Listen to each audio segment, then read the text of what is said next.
Welcome to the Coop Tank. I'm your host, Steve Cooper, coming to you from SuiteRecording in beautiful Mount Laurel, New Jersey. And I'm here with Joe Gangemi. And I got to tell you, Joe, it's last week we talked about favorite Christmas songs. And I want to talk about favorite Christmas shows or Christmas movies. And mine, I mean, I like so many of them, but one of mine I just love is Charlie Brown Christmas. And the reason is, when I lived in L.A., I used to hang out at this bar called the Bullseye Bar at Black Angus. And around Christmas, me and this one couple and this old English guy were in the bar, and our friend Daryl was bartending. And I said, can you put on Charlie Brown Christmas? And he did. And we drank beers, and we watched it, and it was a great night. So, like, the next few years, we would do it again, and we'd bring friends, and it was great. So that always has a special part in my life. What's your go-to, Joe? What's your go-to Christmas special? Coop, that's a great story. You stole mine because it's probably Charlie Brown, but I can't beat that story, so you got it. I would say mine's probably How the Grinch Stole Christmas because it's just one that I've always loved, and it has some good music in it, and the Jim Carrey version's pretty amazing. So that would probably be it for me. All right. Well, that's good. But now, you know what else is good? It's SuiteRecording. Tell us a little about what SuiteRecording is and how people can get in touch with you, all that good stuff. Yeah, thanks, Coop. So at SuiteRecording, we help brands and businesses to leverage the power of podcasts and video content. Podcasting is a great tool for generating a lot of content like video clips, blog posts, newsletters, and more. And it's also great for business development. Just like the way Coop uses it, to strengthen connections with people and to meet new people, it's really good for that too. So consider it for your business today, and reach out to me anytime at hello@suiterecording.com or visit us on the web at suiterecording.com. That's SUITE. Take it away, Coop. We have a great show today. Before we start, though, I want to give a shout out to my sponsor. That's Laurel Lanes, which is the ultimate entertainment center. You know, they have 60 lanes of bowling. They have state-of-the-art arcade games. They have a private luxury suite. And there's something for everyone there. It's great for corporate events, birthday parties, or night out with friends. And they also have the Splits Bar and Grill, a place I love where I host cocktails with Cooper. And you know, if you host a networking event there, the first one, they'll give 10% back to your favorite charity. And when there's not networking events going on, Splits offers great food, great drinks, and their happy hour is amazing. 4 to 7 Monday through Friday. Cheap beers, good food, and they also have fun events like karaoke and beer pong. And it's an excellent place. And when you're leaving, you gotta stop by Lickety Splits. That's their little ice cream stand there, and they have these great creations, I guess concoctions you would call it, creations, and they have ones with booze, and I've had the butter pecan bourbon, and it's really good. So go to Splits, book a party there, check them out at laurellanesnewjersey.com. So we have an all-female panel today. It's been a little while since I've done that, and it's always good because I can ask some different questions. And our first guest is, she'll actually be sponsoring the next Cocktails with Cooper. It's from Kathy Bleier Coaching. It's Kathy Bleier. How you doing, Kathy? I'm great, Steve. How are you? And hey, Joe, how you doing too? All right. And I'm going to get her name right. I'm telling you, I'm going to get it right. I may screw it up, but I'm going to try. From Empire Counseling Services, Helana Russo. Hi, Coop. You got it right. All right. And finally, You did it. from Your Sleep Mattress Boutique, where I just bought Joanne a pillow for Christmas, and she loves it, so she can't bitch at me in the morning. So that's, if she does, I'm going to blame Kelly. It's Kelly Wernersbach. How you doing, Kelly? Hey, Coop. How are you? Good. So, Kathy, tell us a little about Kathy Bleier Coaching. Yeah, it's a business built, whether it's your life or your business, help people move from uncertainty to certainty, finding possibility where maybe they're thinking things are impossible. And we really work from the core inside out to see where they're getting stuck and how do we get them to move forward to their goals. Okay. And Helena, tell me more about Empire Counseling Services. So Empire Counseling Services provides therapy services to couples and individuals that have experienced trauma, any type of major life event. Especially, I like focusing on men. So that's where we started I started in August. Okay. And Kelly, tell us about Adjust Your Sleep Mattress Boutique. I should do her commercials. Adjust Your Sleep Mattress Boutique. That was pretty good. You should.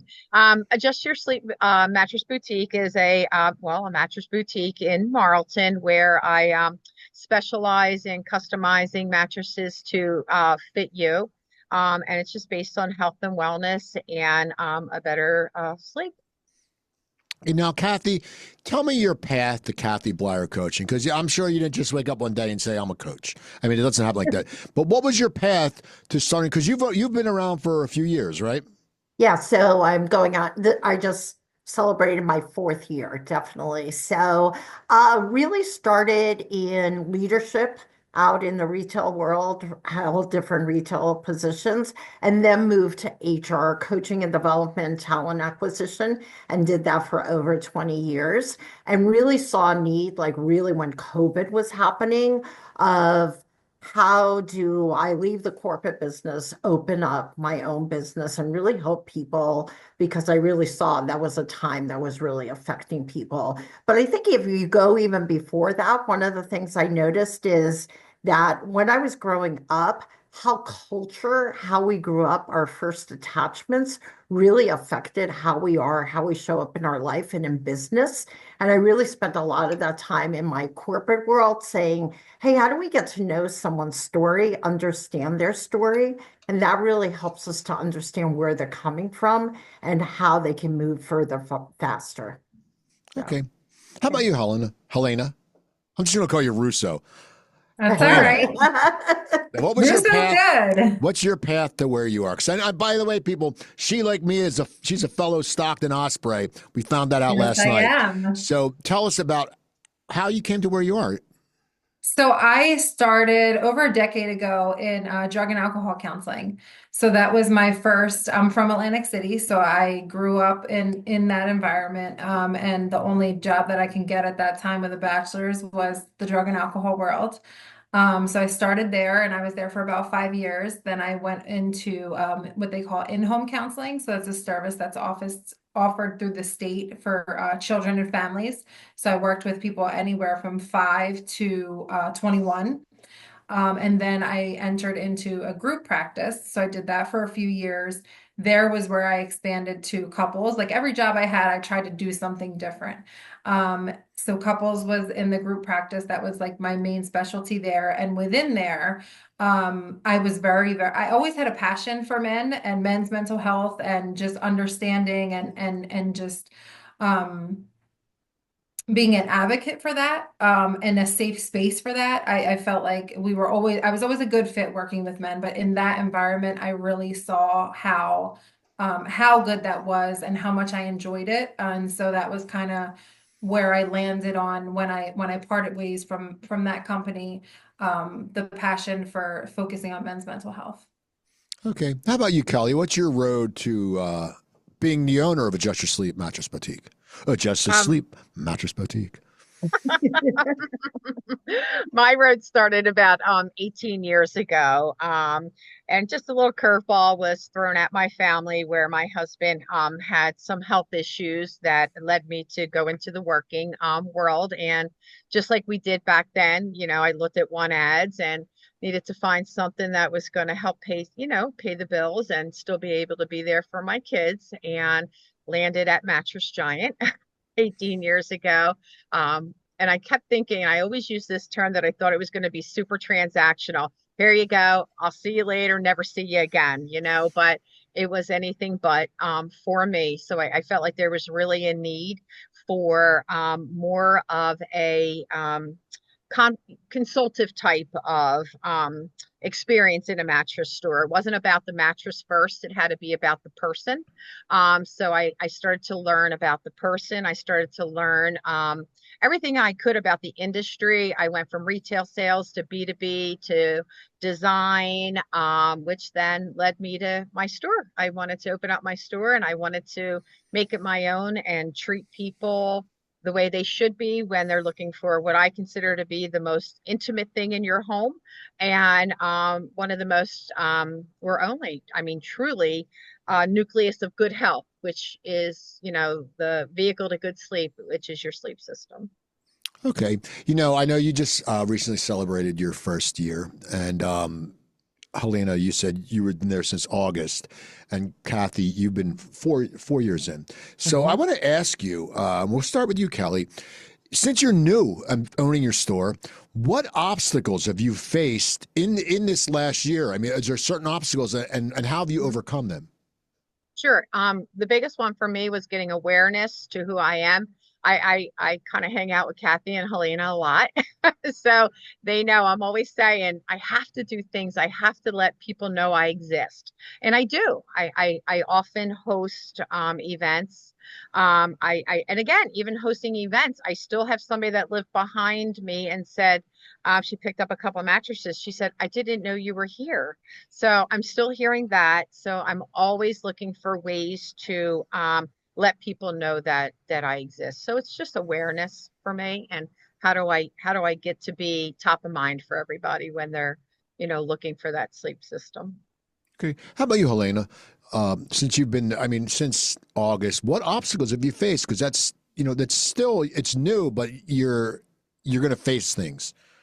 Yeah, so I think the biggest for me, I'm kind of in the phase of the biggest obstacle being me, honestly. Kind of getting out of my own way, and remaining in a posture of confidence and security, and knowing that like that this is that I can do this, that I'm meant to do it, that it's going to be okay. And because I mean, I'm starting from the ground up. So I think like, working on that confidence and working on just not being afraid to be who I am and remain who I am throughout this process. And just I think that has been my biggest obstacle. Okay. And now, Kathy, you've been in a little longer than the other two, but so your problem, obstacles might be a little different because you're sort of probably in the growing pains or whatever. But what obstacles have you faced, in this last year that, surprised you or you didn't expect were going to happen? Yeah, I'm still surprised, I think, when people say, well, what does a coach do, right? People still think they know what a therapist does, but a lot of people don't know what a coach does. So really having people gain awareness of what is the difference between the two, what does a coach do? And I think a lot of people think it's more of a consultant, where a consultant tells you what to do. A coach really asks a lot of questions, very not like therapy, but similar, because we're going to help you discover what it is. I believe that every client already knows the answer. We just have to ask the right question to get them there. So it surprises me when there are thousands of coaches online, how many people go, I still don't know what to do, right? Or I had somebody in the network the other day said, I've never met a coach before. And I was like, what? Right? Because there's so many of us around. So I think that always surprises me when someone doesn't know what a coach does. So taking the time to really understand what a difference that could make for them. Okay.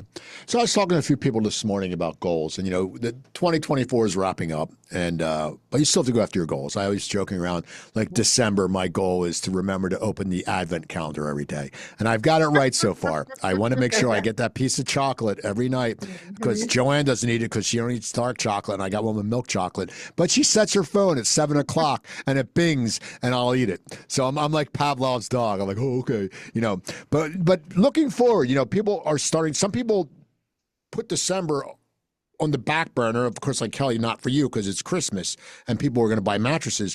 But have you already started developing 2025 goals? And we'll start with you, Helena. Have you started setting your 2025 goals? And what is like one or two of them that you've set? Yeah, so I'm very big on rather than a destination, I like to think about how I need to show up to get there, right? So for me, some of my goals are to be more organized, to get some more systems in place. And I definitely want to get more to get healthier. So those are two of the ways that I want to be, and I feel like being those ways will lead me to the other, kind of like milestone destination type goals, if that makes sense. Okay. How about you, Kathy? Because you're a coach, so I guess you work with people, I'm sure, to accomplish goals. So Yes. so have you started setting goals for 2025, and what's like one or two of them?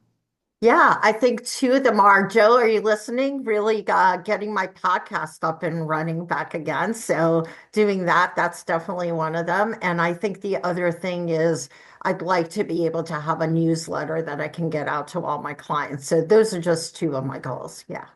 Well, if you do a podcast, you have to come to SuiteRecording, and I know, of and if you course. need a coach, I've got 1,500 episodes under my belt. So me and Joe were like the dynamic duo, baby. As what do we say, There Joe? you Was go. Little Joe and Kid Coop? Is that what it was? Yes, sir. Right, That's Little it. Joe and Kid Coop. Kelly, because I'm sure right now it's Christmas. You're going to get your ass kicked with people coming in. I'm sure next week's going to be a flurry. Oh, can you get me the mattress by this date when they come in the night before? But so I'm sure that's That a does lot. happen. Yeah, I'm sure that's a lot on your mind. But have you started setting goals for 2025? And if so, what are one or two of them? Yes, I have. I've been talking about for the last couple of weeks, actually, throughout the year, of how can I do something different in 2025? Not different because things didn't work in 2024, because they did, but how can I expand my business more? So I just, as you all know, did a collaboration with Michelle Cruiser. So my goal is to, get every child sleeping, on a healthy mattress. And how am I going to get there? So I'm working on marketing, and marketing to the right people. So I'm trying to be, impactful with that. And my other is speaking engagements. I've been doing a little bit, but I really want to fill my calendar with that, because it's really important that people really realize, what you're sleeping on affects your every day. So I'm working with, and I really wanted to grow my SOS, which is Seniors on Sleep, and making sure our seniors are, getting back some of the mobility they've lost, some of the independence that I know they can have. They don't have the right tools. So definitely getting on people's calendars for speaking engagements. Okay, they're all good goals. That's good that you have your goals planned.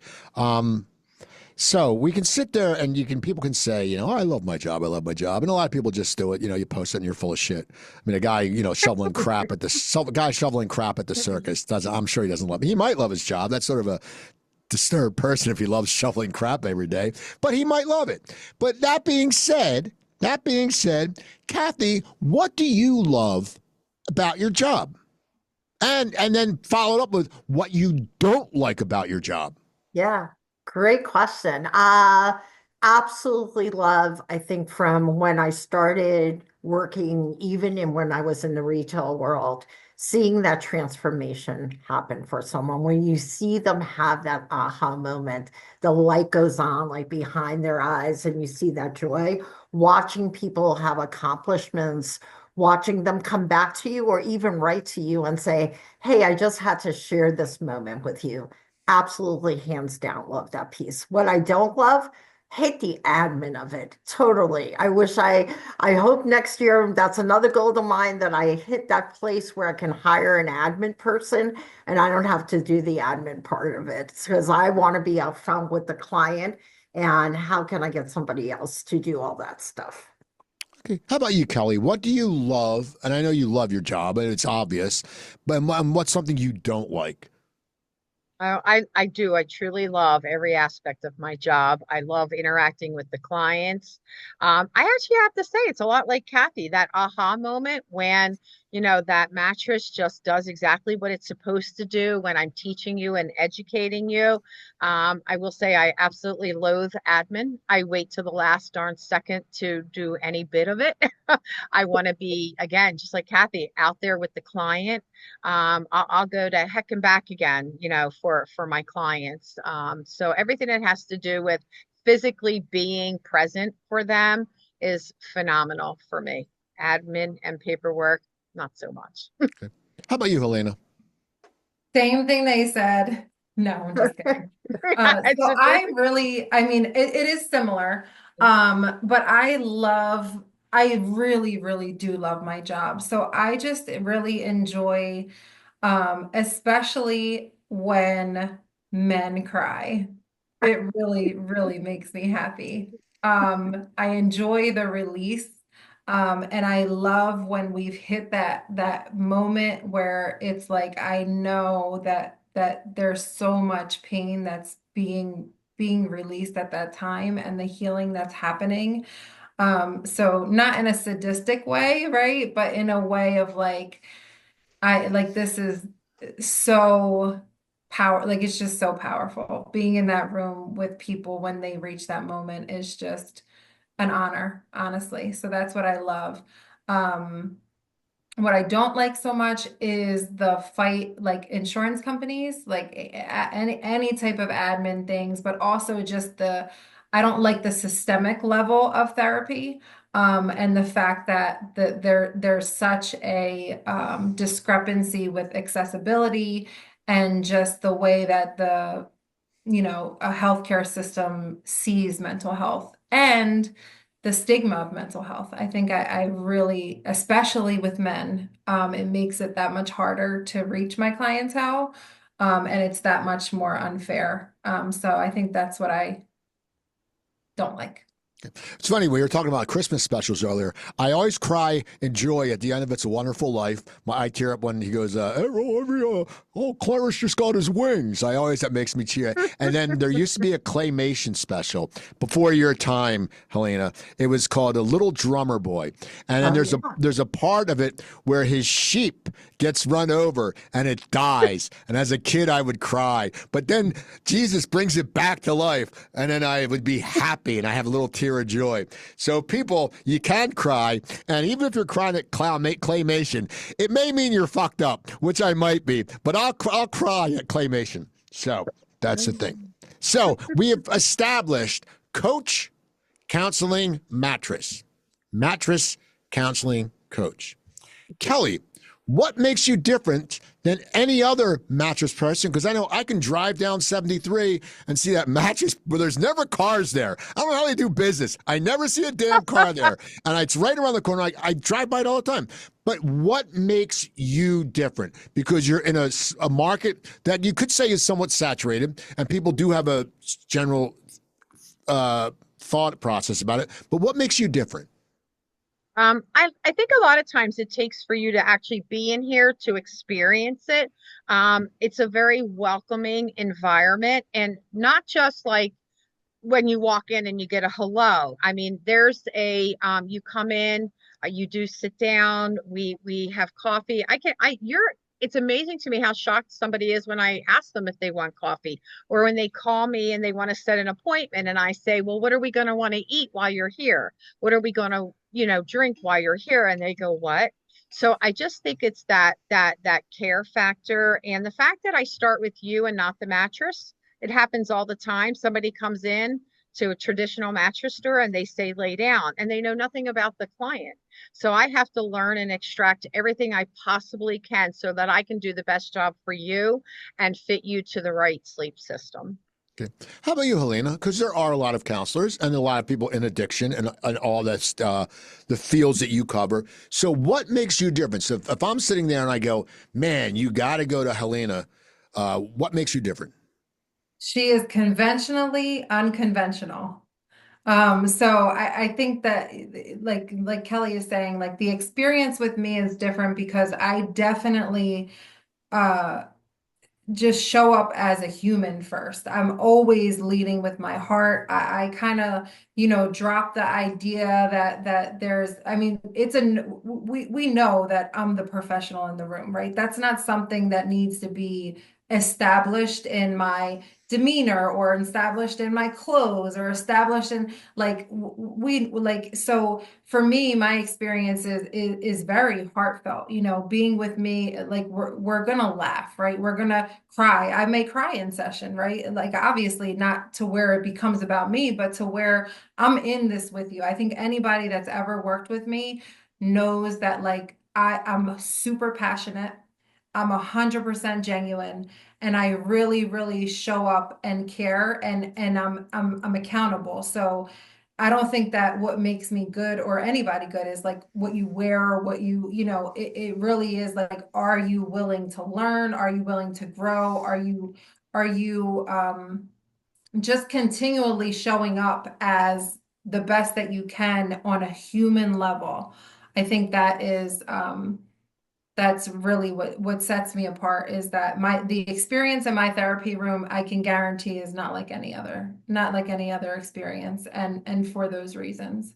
Okay. And Kathy, you even stated earlier today, there's 1,000 coaches out there, and it surprises you when people don't know. So someone who's saying there are 1,000 coaches out there. You know, there's as many coaches as real estate people, and there's some people that do both, which never makes sense. It's like pick a lane, stay in your goddamn lane, okay? What makes you different as a coach? Because there's tons of you. Yeah, there's tons of us, absolutely. So I want to honor what Helena said, that I do think before it's therapist client, before it's coach client, it's human to human experience. So Helena, I want to honor that because I believe that as well too. I'd say two things. So it was a couple of things, but I'll pick two of them today in the essence of time, I'll say. So number one is really bringing the cultural piece to it. Like, I really want to know your story, right? People sign up, they write their thing of why they're coming to coaching, but I really want to know about you, right? That's going back to that human to human connection, really finding out culturally.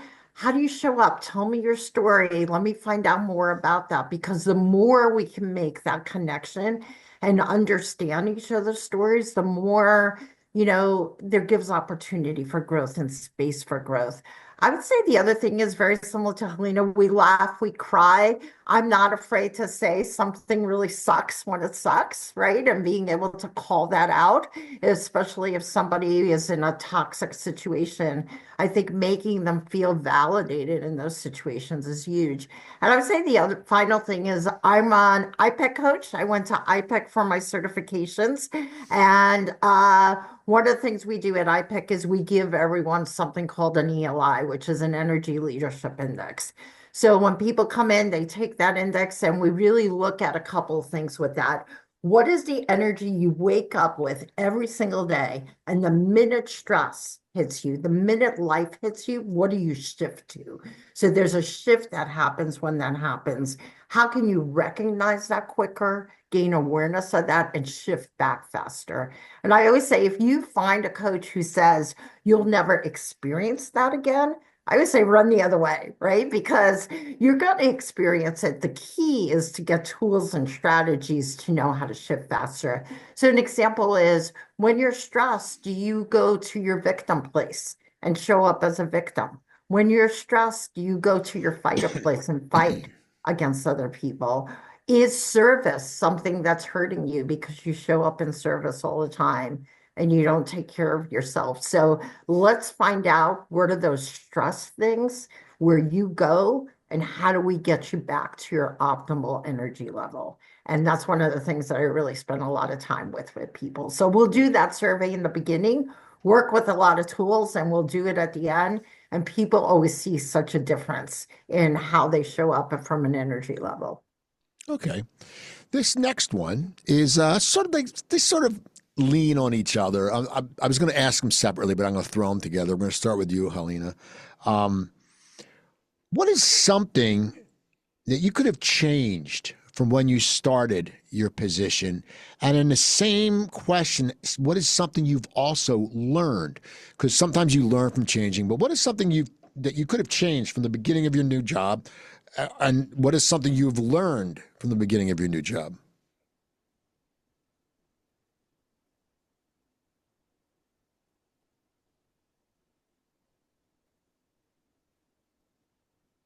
So I've learned how to put myself out there. I definitely have learned, how to do marketing and to connect with people on that level, and kind of, it's a very different position when you're, kind of selling yourself and not a product, and I guess it is the value and the service that you provide. So I guess that's something that I'm learning, that I've learned. If there's anything that I would change, I probably would have done it sooner. Okay, that's a lot of people say that. That makes a lot of sense. I know, I talk to people all the time. I go, man, I should have done that ages ago. How about you, Kathy? Something that you've learned, and something that you could, if you could have changed, you could change, you would. Yeah, I think definitely not being scared shitless. So I think that a lot of coaches or therapists or whatever your job is, right? Well, people think, oh, you got it all figured out. The truth is, we don't either, right? We're trying to figure stuff out. So I think in the beginning, when I first graduated and got my certification, just being scared shitless to start. And I always now teach people start somewhere. Doesn't matter where you're starting, but start somewhere, do something, right? I'd say the other thing too, stop chasing the shiny objects, right? Because I would be like, oh, that sounds really good. And that sounds really good. And now I realize I got to pay my own way, that just because somebody else is doing it doesn't mean I should be doing it. So really stop chasing that shiny object. So I think in the beginning, you're just trying to find your way. So I would say that's the other thing. Give yourself self-compassion and grace that sometimes you're going to fall. So. Okay. How about you, Kelly? What's something you could change when you look back at this last year? And what's something you've learned when looking back at this last year of business? I think going third, I would have planned it in my head, but I keep thinking that everything that I did this year was a reason. So it was a journey. So it was kind of cool. So even if something didn't quite work out the way I wanted it to, I took it as a lesson.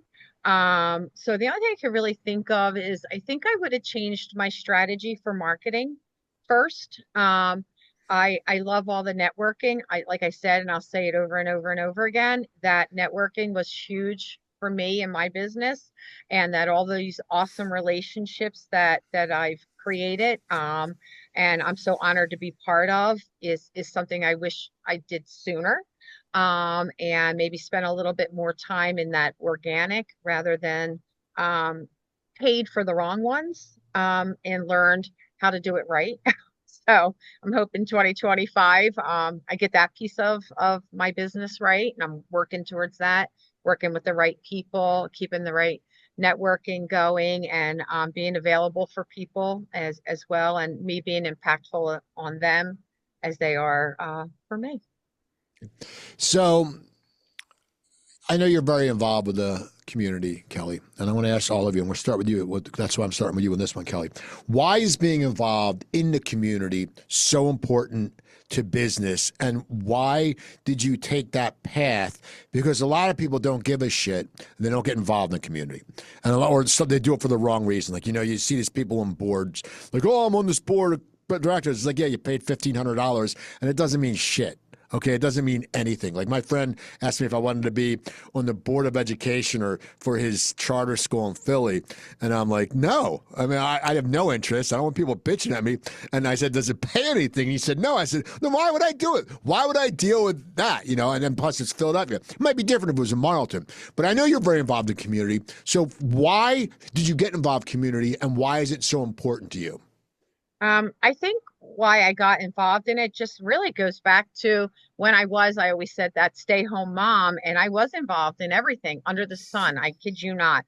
I was my kids', sports coach, Girl Scout leader, room mom, and I always felt really connected and really impactful in their lives. And when I got here and I saw this community and they supported me, so supporting them was the only thing to do.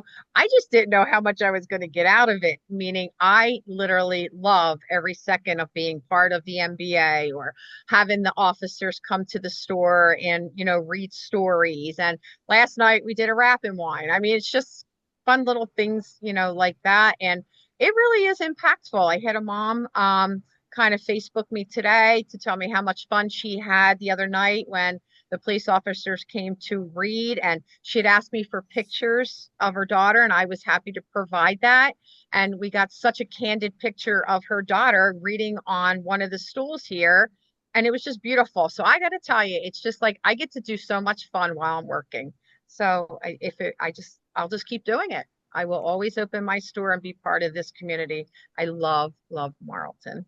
Okay. Now, Kathy, you're president of the Marlton Business Association, so you are involved in the community, which is It is a great group. But I wish I could have gone to that lunch. I had other plans, because it's always good to see those kids from Cherokee sing, because they're such a great choir. I mean, they're like nationally known. They're great. It's great. Not as good as Cherry Hill East, but no one was. No. What makes you get involved in the community, and what are you getting out of it? I mean, why is it important to you? Yeah, I think that's a great question. I think it's funny. I've been thinking about this whole month as I've been not only talking to clients, but from myself. And I think for me, the biggest values are love and kindness. So it really is the core of who I am. How do I show up in love? How do I show up in kindness in every relationship that I have? So part of that is when that's your core, how do you not get involved in your community? How do you not show up and say, how can I help? How can I be there? So I think that's always been my guiding light. I was saying this morning that I think almost, when you turn on your GPS and it always tells you whether you like it or not, home is like 3 miles from here, right? And you're like, well, I don't want to go home. I'm trying to go to wherever, right? So I kind of think my GPS going home for me is going into my heart and leaning into love and kindness. And what does that look like? And how can I show up for someone and be that space for them when maybe they're not be able to do that for themselves? So really looking at what a community needs. How does the community need us? And I think there's the Marlton Business Association face of me, and then there's the face of me behind the scenes where maybe somebody doesn't see the things I do because it's not necessarily that I have to broadcast it. It's just much more just important to me to show up and do something kind for someone when no one's watching, because I think that's how I was raised, right? My parents taught us that. I think my son lives that. It's just part of who I am. So. Okay. How about you, Helena? Yeah, so it's kind of the opposite for me from what just in the point that that Kathy just ended on. That kind of wasn't how I was raised. Like I said, I'm from Atlantic City. There really wasn't that community there. Even like in my life, there really, wasn't that. Like I didn't do, I took my son to the Evesham like fall day, and I did in that moment kind of kind of soak that in, and I'm like I never did this, we really didn't have the opportunity to do it. And never did I imagine I would be doing it. Like I never would have pictured myself at a fall festival. Like it was just not part of, we talked about culture. It was just not part of my like inner city culture. It just wasn't. Also, I think from that experience, it was and even leading up to like the community that I'm creating and being part of now, feeling like that lone wolf mentality, right? Like I just from experiences in my life, I very much was always very independent. I just like did things on my own. I made them happen. As outgoing as I am, I kind of just, experiences in life kind of made me feel like I couldn't depend on people, or community could be hurtful to me. And so this has been an opportunity to, grow professionally and live a completely different life that, as I've gotten older and more educated and even just in experience and wise, knowing that connection is so important when well, first of all, it's so important, right? Second of all, it's so valuable when it's healthy. So just giving myself that opportunity and kind of desensitizing my old way of thinking, or just being, right, and stepping into something new and more evolved, but then also being able to do that for my son and allow him to see like it doesn't you have there's a whole world out there like that you can add to, right, and that they, you can add to that and help people, and it's just yeah. All right. It's good. It's all good answers. So I have an all female panel. As I said, I don't distinguish female business owners and male business owners. And when I do stand up comedy, I never introduce this next act's a female, or next she's very funny for a lady. Some people do that, and I'm like, no, because to me it's always been in the world of comedy. It's black comic has been a comic, a gay comic has been a comic, a female comic has been a comic. That's just how I look at it, because we're all doing the same art. And I noticed with the female business community, and it happened a lot after the pandemic, there's a lot of female business groups popping up. I know, Kelly, you host one. Melissa Beach does one. Joe Colantonio does one. Maria Grande does one. There's a bunch of them. So we're going to start with you, Kathy. One, why do you think all of a sudden all these women's business groups are popping up? And two, how has it impacted your business and just your view of the business world? Yeah, I think that it's really interesting. So at the Marlton Business Association, we have the Marlton Mingle, which is the women's arm, and we started that this past year.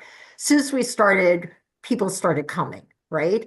And so I got one of the guys said, "Hey, we should do a Marlton Men's Mingle," and a couple of guys said, "I'm not going to go to that every week." I think it's just a different connection, and that women entrepreneurs are seeking that and looking for that and being able to reach out and talk to someone else who is going through the same things as a woman. Like you said, maybe we don't want to denote through it, but it would be crazy to ignore it that we are a woman, right? And being able to put our arms around that. And I think we find solace in each other. We put our arms around each other and we really build that connection. So I think for me, it's just being present in it. Um, I learn every day from these ladies. Every single person I meet at these has something incredible to share. So just being able to kind of show up and learn. And I think it's also too, I think being a business owner can be very, sometimes it can be lonely, right? Let's call that out and be able to say, hey, sometimes I'm sitting at home. Like for me, I have a virtual business, right? I'm seeing clients all day long. It is great to get out and meet them and be social. And I think that continues to make me thrive and be creative. If I didn't have that social piece, I don't think I could do my business because connection is so important to me. Okay. How about you, Helena? What is it for you? Can you repeat the question to me again? I'm sorry. Well, it's saying, there's been a lot of female groups popping up, lots of Yeah. them. And why are they important to you and how have they impacted your business? So they're all kind of, why is it important to me? Kind of back to the other answer, like I've always kind of, relationships are hard, right? And different experiences in your life could make it harder, with one female or male, right? And so I think that for me, it was, pushing past some of the things that might have been, holding me back to give it a chance, and for like just to be a little bit more not vague, right? Like I've been hurt by a lot of women in my life. Like I haven't talked to my mom since I was 16 years old, right? So women for me has not always been the greatest experience. So I've always been very selective, and I feel like that has also been something that held me back. So I had one very good female relationship in my life that I lost because she passed away, right? And so that void was there for me. But I had gotten a taste of what it was like to have, I was an only child, right? So to have kind of that like sisterly, unconditional love that also felt safe, because I think with men, there's always that idea of like, okay, could this be what are the intentions? Like, is this genuine and again, like just in general, right? And so I felt like, I feel like there's a safety there, so to speak. And what has it done for my business? I think it's been very encouraging in the sense of like, the women really the women in these groups, right, really are lifting each other up, are encouraging, are really cheerleaders. It's nice to have that support that you feel is genuine. So yeah. Okay. How about you, Kelly? Because I know you have the group. But why has it been important to you, and how's it impacted your business? It's 100% impacted my business. Just like Kathy and Helena both said, there's a lot of camaraderie. There's a lot of things that I say to them in a group that I probably wouldn't say if there were men around. So you kind of feel a little stifled, and that maybe you can't share exactly. I'll tell you, at some of our lunches, we cry, right? How strange, right? To you, maybe, I don't know. but we are able to open up. We definitely talk about things that I really would not. And I know it sounds so crazy talk in mixed company, but I feel like I really let my hair down. I let my guard down around these ladies. I don't have to be that strong woman, you know. I definitely have vulnerabilities that it's tough some days. You get tired and they get it because they're there too. I would say again, I'm totally not generalizing this, but you know, in a female family, it's a lot of it falls on for me and for some of the women I know. You're doing everything. You are working. You're trying to create your career, get the kids to the dentist, making sure you know you're going to the plays and you're doing all that. And I want to be able to tell Kathy that, or you know, or listen to Helena. She's got an adorable little son, you know, and we do a lot. So I definitely use my ladies as an outlet, and I love to listen for them. So when I host that lunch every third Friday, I look forward to it. It seems like it's work and whatnot, but it's like, oh, are they almost here yet? You know? So I definitely enjoy being around the ladies and yeah, just having a good time and sharing. Okay, so we've come to the conclusion that with you and in South Jersey, the women seem to support each other, business owners support. But so this, I'm going to ask this question, and you can make it brief or you can expand on it. But I understand that. But then what I don't understand is, and I talked to Helena about this last night. You know, Taylor Swift is a great role model. I mean, she just gave her crew 189 million in bonuses after giving and someone was saying some of these truck drivers got $100,000, which now they can buy a house, you know. And she, to me, you know, she's taken on the record business. She's a role model. But I see, like, if someone posts about Taylor Swift on Facebook, like some woman posted she's hosting an event, some lady's like, oh, not for me. So why is it that, you know, when, you know, you all support people, but why are some people just like shitty about like a Taylor Swift when she's done a lot? And I think Kelly wants to speak because she's putting her finger up. Okay, tell me why, because it doesn't make sense to me, because I think this is something that women should get together and rejoice. This is someone who can change shit. She brings billions to things. If I was a woman, I'd be like, I am a Swiftie, but if I was a woman, I'd be a double Swiftie because she's done so much. But what you, Kelly, take it away. I honestly feel like that person is extremely unhappy in themselves, and they want to project it and they want to see the negativity in so much. And I know Kathy's heard me say this before. When I ventured into this a year ago, I only wanted to surround myself with good people, because there are those people that really want to bring you down for no reason. I mean, that's how they show up in the world.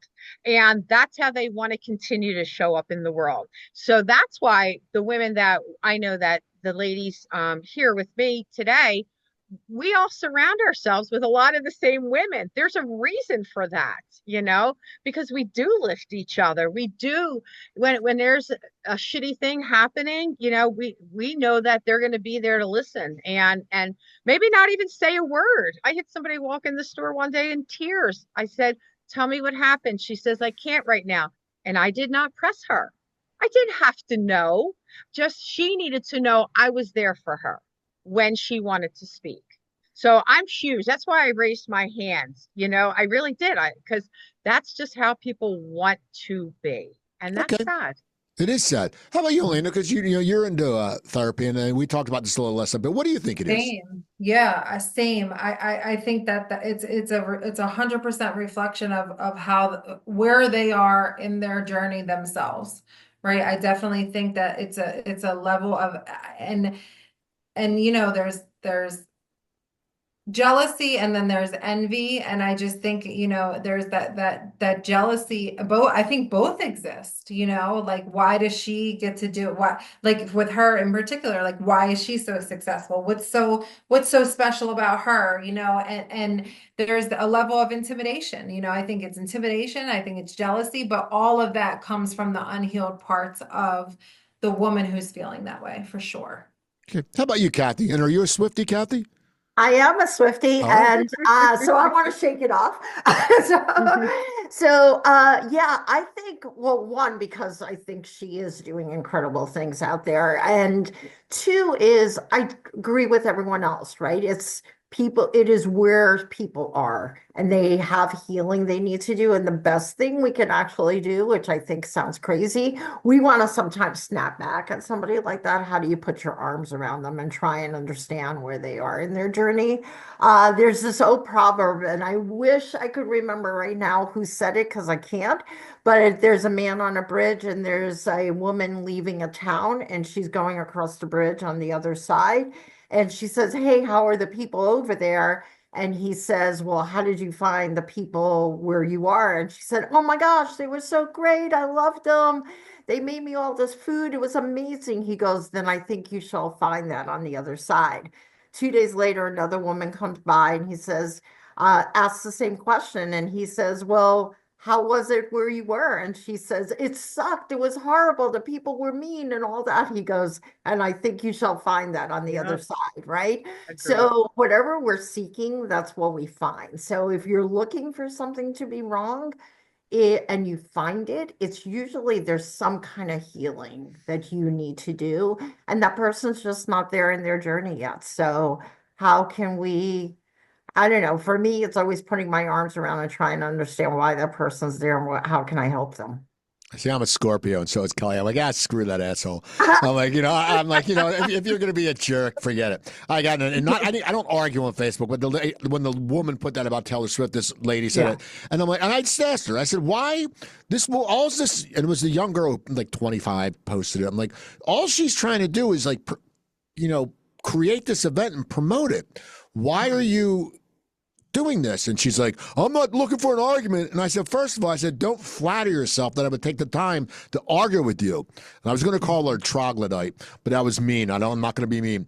And I just let it go. I just said, I'm going to leave it alone. But I was just like, don't put that. And also, don't put shit out like that if you don't expect someone to clap back at you. And if they do, don't say, "I wasn't trying to cause an argument." Well, then you shouldn't have put that in the first place. Yeah. So anyway, I'm off my soapbox, my mom would say. My dad would say to my mom, "Get off your soapbox, Rosemary." Yeah. So we're going to get deep here. We're going to give a two-parter because we're all talking about success and we'll be talking about happiness. So this is a two-parter. And for me, they're two different things. We're going to talk about success and happiness. For me, they're two different things. For some people, they're the same. There's no right or wrong answer. You never know. So Kathy, to you, at this point in your life, not when you were starting out or when you were just out of college, but at this point in your life, what is success and what is happiness? Ooh, good question. Let me think here. So I do think they're different, right? So success to me, at least, can be tied to, for a lot of people, like what is maybe my title, my job, how much I make, and all of that. And then I think as I've gone through life, not that I don't care about it, but I have a different view of it, right? Because success and happiness to me is, am I healthy? Do I like my life? Do my husband and I communicate? Does my son want to still come home, right? All those kind of things are really important to me. I love that my 27-year-old son still wants to come home, right? That to me is both success and happiness, that I did something right, right? So I think I just look at things differently. And it's not that I don't want my business to be successful. It just ranks differently in the big scheme of things. Because at the end of the day, I always say when we go, nobody ever says, "Hey, I wished I worked another day." So for me, it's really that connection, that happiness, how, my family feels, how healthy everybody is. And then the other part you talked about before, community. I mean, really, how can I make not only a difference with my client, but a couple friends of mine and I are getting together and we're trying to see how can we bring coaching more to your backyard and so that it's affordable for everybody. So how can we make a difference in the world? So like, what's my mark on the world? Okay. How about you, Kelly? Success, happiness. They kind of run very simultaneously for me. Because when I look at success, that meant, for me anyway, in my business, that something went really well. And that meant that somebody's sleeping better and they're becoming a healthier, better version of themselves. So that does bring me joy. I love when I see, a review that somebody did extremely well sleeping and We have a mutual friend that, went from sleeping 1 or 2 hours a night to 4 or 5. That's huge. That gives me such great joy. I'm always going to say my family, any second, when you start a business, it's almost like they become in the back and, so for me, I want to bring them again back to the forefront because I love being with my grandchildren. So I try to incorporate them into the business any way I possibly can. And so they really do right now, I guess, even this late in life for me, starting a business, success and happiness are just running really, really, I think, kind of coolly together. So I'm kind of excited. Okay. How about you, Helena? Yeah, so I think so. When I think of success, I think of more task-oriented things and milestones. And when I think of happiness, I think of a state of being. So like when we talked about the goals earlier, so success for me, I still have a lot to do, right? Like I have like milestones that I want to meet in terms of business, in terms of owning a house, in terms like I just have. I guess like those are kind of like check marks, right? So those are I feel like for me, success right now is measured by accomplishments, whereas happiness is measured by the way that I feel, by the way that the quality of life that I have. So I definitely think that for me, they're at this point in life, they're two different things because I've been what would be considered successful and very unhappy, and then, yeah. See, for me, I actually happiness tonight. I'm going to get a nice dark beer and I'm going to watch Charlie Brown Christmas, which, by the way, when they yell, Merry Christmas, Charlie Brown, tears me up because he overcame and the tree looks great. So there you go. So I'm a guy who cries. I don't care, people. I also cry when Rocky goes, Adrian, at the end of Rocky 1 because he's overcome. And I like when people overcome stuff because it's important. Anyway, so we're coming to the final question. Y'all have been great today. I always ask this question.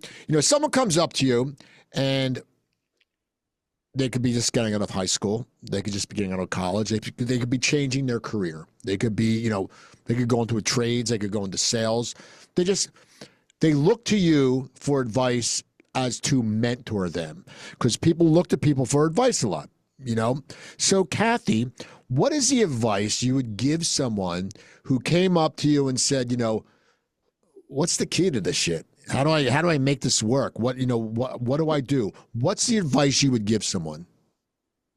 It's a good question. I would definitely say be open and let yourself receive what people are giving, right? Because sometimes we're not. I'd say number one. Number two, I would tell them, I know that a lot of times we feel like, hey, I would never work in retail or in the restaurant business. And I would say to them, it is the best job in the entire world and will teach you so much. So if you don't know what you're doing while you're trying to figure it out, go work in the service industry. It will change your life and it will give you things that I believe, and I think Kelly and I can speak on this together, that it's a great beginning for someone when they're starting. And then lastly, I would say to them, just be vulnerable. Don't be afraid to be vulnerable and say you don't know because it's going to be okay. Yeah. I do agree with you. I was in the restaurant business, and yeah, you should. Waiting tables, and that. But even to this day, though, I still have that waiter's nightmare. Like when you're sitting there, and all of a sudden, there's like all these people coming in the restaurant, and you're the only server on, and you're lost. But I do hate one thing. When I go to a restaurant, I hate when someone makes me try to feel cheap. When I ask for water, and they go, "Do you want bottled or tap?" And I'm like, "Fuck you." You know what? I tip 25%. Now you get 12. And if you try to upsell me an appetizer, you're like, oh, and you go overboard like that. Oh, we all know that hokey person you work with is like, oh, did you want to try the artichoke hearts? Like, oh, there's a contest, so you can win a free entree, isn't it? So but anyway, I do think the people should work in either retail or the food industry because you do learn a lot. Helena, what advice would you give to someone? I would tell them to, first and foremost, always keep God first. Keep God first and at the center of all things, right? Secondly, fall madly in love with yourself. That's my goal for everybody I work with. My goal for them when they leave is to fall in love with themselves. And I think that once you do that, if you think of the most passionate love that you have for whoever that may be, whenever that may have been in your life, the way that you treat that person, the way that you show up for that person, who you are around that person, like when we're able to turn that inwards, the way what we accept changes, the way we talk changes, the way we think changes, the way we treat ourselves changes. Everything about life changes when you are in a posture of being in love with yourself. So I think that all of the things that I would say that come after that, so like know your worth, don't ever settle, don't be afraid to be challenging or ask questions, right? Have standards, don't fold on them, and know that like that's acceptable. That's Okay. what I would say. Yeah. How about you, Kelly? Passion is the word that always comes to mind for me. So I have had people ask, and I say, just you have to take a moment to visualize, see yourself in the future, and know that you are still loving what you do. I think if you really can't say, yes, I love what I do, it might not be what you want to do. So really, really, really know and love what you're doing, and then go for it. And just like Helena said, be true to yourself, keep forging forward. Just knock down any barrier you can, and just be the best version of you. But definitely visualize yourself doing this for a really long time, and you better smile at the end of that visualization, because then if not, it's not for you. And as Elvis Costello said, passion is no ordinary word, if you're fans. Anyway, you all been great. Kathy, how can people get in touch with you? You can find me on LinkedIn, you can find me on Facebook, and you can find me on kathybleiercoaching.com. Helena. Same. I'm on LinkedIn, on Facebook, www.empirecounselingservices.com. Kelly.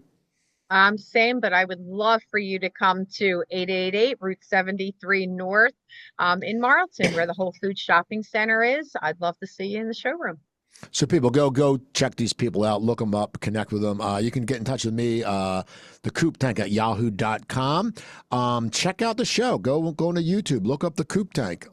It's a great show. You're going to get some good insight from great business people. Like it, subscribe to it. While you're on YouTube, also check out Coop's Comedy Corner. That's my new YouTube podcast, YouTube show podcast in conjunction with Comedy Trainwreck out of Philadelphia. I'm 11 episodes in. I've had some Emmy winners on there, some great actors, some great comics. We're just talking craft. We're talking business. We're telling stories. It's a real fun time. And you can also go to coopertalk.net. I have over 1,025 episodes up there. God, over 60 members of the Rock and Roll Hall of Fame. Actors who've won Oscars, Emmys, Golden Globes. It's always a good time there. Starting in January, mid-January, or February. I have to get the interest. If you don't like public speaking, if you're afraid of it, you're terrified of it, you know what? You can overcome it, and I'll help you. We'll have you get on stage, man. You'll do storytelling or comedy. It's a 4-week boot camp. We take you from getting you over your fear to the last night, you just getting on stage and doing it. It's a great idea, and it's a good Christmas gift. So contact me at the Coop Tank at yahoo.com. And don't forget Joe Canjemi. First of all, besides SuiteRecording, he is the podcast beacon. It's a great host. That's a great little wristband. Joe, explain podcast beacon real quick. Hey, thanks, Coop. The Podcast Beacon is a series of wearable devices that use NFC technology, and that's just a fancy way of saying that it's a really quick and simple way to share your podcast. It could be your website. It could be just about anything that lives online, right? So it's a key fob or a wristband that people can tap with their phone, brings them straight to wherever you want them to go. So it's a really great way to share just about anything that you may want to share with them. And it makes a great stocking stuffer, if I may add. There you go. And also just come to SuiteRecording if you can do a podcast. Joe's great. That's why I record here. You can reach them at hello@suiterecording.com. And also, don't remember, it's a holiday season. So go out and donate. But if you're going to donate toilet paper, do not give that single ply crap, okay? These people deserve more because it's the worst. So be good. Go to the Dollar Tree. Get some feminine hygiene products. Go get some food. Don't get mac and cheese because they need milk and butter, and that's hard to think. So just go and donate. It's the holidays. Happy holidays. I'm Steve Cooper. I will talk to you all next week.